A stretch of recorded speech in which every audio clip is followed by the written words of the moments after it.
இன்னைக்கு ஒரு டேஸ்டியான மீன் குழம்பு எப்படி செய்யுதுன்னு பார்க்க போறோம். நீங்க எந்த வகையான மீன் வாங்கினாலும் இதே மெத்தட்ல செஞ்சு பாருங்க. டேஸ்ட் அட்டகாசமா இருக்கும். எப்படி செய்யுதுன்னு பார்த்துடலாமா? சட்டி நல்லா சூடானதும் அதில் 3 டேபிள் ஸ்பூன் போல நல்லெண்ணெய் சேர்த்துக்க போறேன். மீன் குழம்பு நல்லெண்ணெய் செய்யும் போது ரொம்ப டேஸ்ட் சூப்பரா இருக்கும்.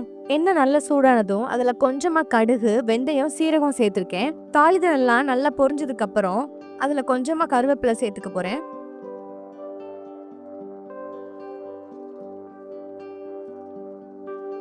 அடுத்து 200 கிராம் அளவு சின்ன வெங்காயம் எடுத்திருக்கேன். அது கூட ஒரு கைப்பிடி அளவு பூண்டு பற்களை சேர்த்து நல்ல கொரகொரப்பா நம்ம அரைச்சி எடுத்துக்கலாம். மீன் குழம்புக்கு சின்ன வெங்காயம் சேர்த்து செய்யும் போது அதுவே ஒரு தனி சுவைதான். அரைச்ச வெங்காயத்தை சட்டியில சேர்த்து நல்லா வதக்கி விட்டுக்கிறேன். நம்ம பூண்டு சேர்த்துருக்கனால அது சட்டியில நல்லா ஒட்டுறதுக்கு வாய்ப்பு இருக்கு. அதனால கைவிடாம நல்லா கிண்டிக்கிட்டே இருக்கணும். அடுத்து 2 பச்சை மிளகாவை கீறிட்டு அதுல சேர்த்துக்கோங்க. கொஞ்சமா நான் இதுல உப்பு சேர்த்திருக்கேன். உப்பு சேர்த்து நம்ம வதக்கும் போது வெங்காயம் கொஞ்சம் சீக்கிரமா வதங்கிரும். வெங்காயத்தோட பச்சை வாசனை போற வரைக்கும் நல்லா வதக்கிக்கலாம். வெங்காயத்தோட பச்சை வாசனை எல்லாம் போய் வெங்காயம் நல்லா வதங்கிருக்கு சாஃப்டா. இது கூடவே ஒரு பெரிய சைஸ் பழுத்த தக்காளி பழமா எடுத்திருக்கேன். அதையும் மிக்சில அரைச்சு நம்ம எடுத்துக்கலாம். தக்காளி வெங்காயத்தை அரைச்சு சேர்க்கும் போது குழம்போட டெக்ஸ்டர் ரொம்பவே சூப்பரா இருக்கும். அரைச்ச தக்காளிய இது கூட சேர்த்து நல்லா வதக்கி விட்டுக்கிறேன். இப்ப பாத்தீங்கன்னா தக்காளியோட பச்சை வாசம்லாம் போய் நல்ல ஒரு தொக்கு பதத்துக்கு வந்திருக்கு. இப்போ நம்ம மசாலா பொருட்கள்லாம் ஆட் பண்ணிக்கலாம். அதுக்கு 1/2 டேபிள் ஸ்பூன் மிளகாய் தூள், 1 டேபிள் ஸ்பூன் குழம்பு மிளகாய் தூள், 1/2 டீஸ்பூன் உப்பு, கொஞ்சமா மஞ்சள் தூள் இதெல்லாம் சேர்த்து நல்லா கலந்துக்கோங்க.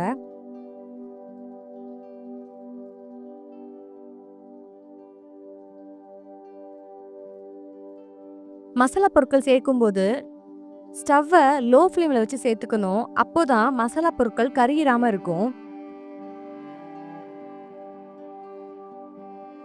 அடுத்து தேவையான அளவு தண்ணி சேர்த்து மசாலா பொருட்களோட பச்சை வாசனை போகிற வரைக்கும் மூடி போட்டு கொதிக்க வச்சு எடுத்துக்க போறேன்.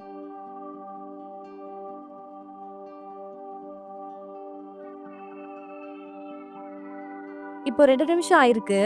மூடி ஓபன் பண்ணலாம். தக்காளி, வெங்காயம், மசாலா பொருட்கள் எல்லாம் சேர்ந்து நல்லா வதங்கி வந்திருக்கு. எண்ணெய்லாம் நல்லா பிரிஞ்சிருக்கு. இதான் சரியான பக்குவம். இப்போ அது கூடவே புளி கரைசல் சேர்த்துக்கோங்க. ஒரு லெமன் சைஸ் அளவு புளி எடுத்து நல்லா வாஷ் பண்ணி 1/2 மணி நேரம் ஊற வச்சு அதுக்கப்புறம் நான் இதை சேர்த்துருக்கேன். புளி கரைசல் ரெடி பண்ண மறந்துட்டீங்க அப்படின்னாலும் ஒன்றும் பிரச்சனை இல்லை. தண்ணியை நல்லா கொதிக்க வச்சு சூடான தண்ணியை புளியில ஊற்றணும்னா புளி சீக்கிரமா கரைஞ்சிரும். அதுக்கப்புறம் கூட நம்ம குழம்புல ஆட் பண்ணிக்கலாம். புளிக்கரைசல் சேர்த்து நல்லா கிண்டி விட்டுட்டு மூடி போட்டு மூடி ஒரு 2 நிமிஷம் நம்ம கொதிக்க வச்சு எடுத்துக்க போறேன். நான் எக்ஸ்ட்ரா எதுவும் தண்ணி ஆட் பண்ணல. இந்த புளிக்கரைசலோடவே மசாலா எல்லாம் கொதிச்சு வரும்போது டேஸ்ட் இன்னும் நல்லா இருக்கும். உங்களுக்கு தேவைப்பட்டதுன்னா நீங்க தண்ணி ஆட் பண்ணிக்கலாம். குழம்பு நல்லா கொதிச்சு எண்ணெய்லாம் நல்லா பிரிஞ்சு வந்திருக்கு. இந்த டைம்ல நம்ம மீனை சேர்த்துக்க போறோம்.